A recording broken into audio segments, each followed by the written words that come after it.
Si elle se réjouit que l'Opéra de Paris a décidé de rendre un hommage appuyé à son compagnon Patrick Dupont 2 ans après sa mort, Leïla Darrocha veille au grain et se bat, jour après jour, pour que les combats de celui qui est devenu étoile à 20 ans continuent.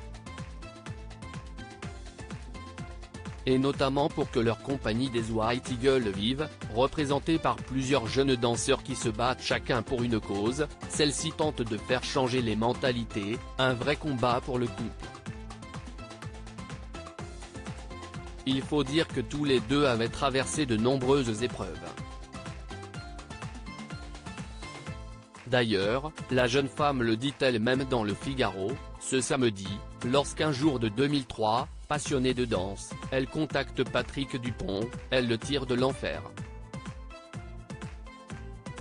Le jour de leur premier rendez-vous, au cœur de Paris, elle voit d'ailleurs arriver un homme bien loin de la brillante étoile qu'il était quelques années plus tôt.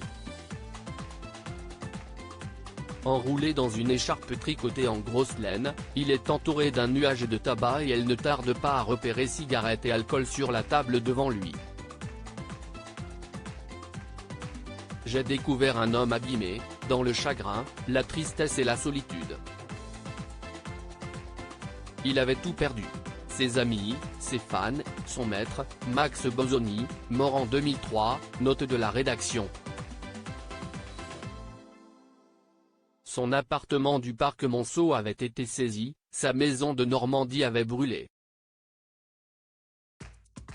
Il avait eu son terrible accident de voiture après lequel le professeur Saillant lui avait prédit qu'il ne remarcherait sans doute pas.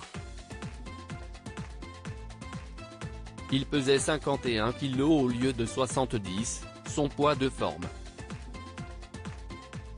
Il était dévasté par les drogues et l'alcool, raconte-t-elle. Alors elle fait ce qu'elle avait à faire et entre définitivement dans sa vie. Le milieu nous est tombé dessus, elle l'emmène chez elle, où il rencontre sa famille, sa mère, son mari, son fils. Adopté par le clan, il est entouré et Leïla passe de nombreuses années, inlassablement à le tirer de l'enfer. Elle l'écoute le jour, la nuit, suit son parcours de désintoxication qui connaîtra 2 rechutes. Mais 2 fois, sa famille le relève. Le duo, devenu inséparable, finit par monter sur scène lorsqu'un médecin les alerte en 2008, pour lui, il ne reste plus que quelques mois à vivre aux danseurs. Tous les deux décident alors de vivre leur vie et leur passion sans limite. Ils montent Fusion, un spectacle qui mêle classique et oriental et qui ne va pas plaire au métier. Qu'est-ce ce que Patrick Dupont fait avec cette fille grosse et moche, qui ne sait même pas danser et qui profite de son nom? Elle lui a mis le grappin dessus, entend Leïla. Mais pas de quoi les freiner, le milieu nous est tombé dessus, raconte-t-elle. On s'est fait casser la gueule. On s'en fichait.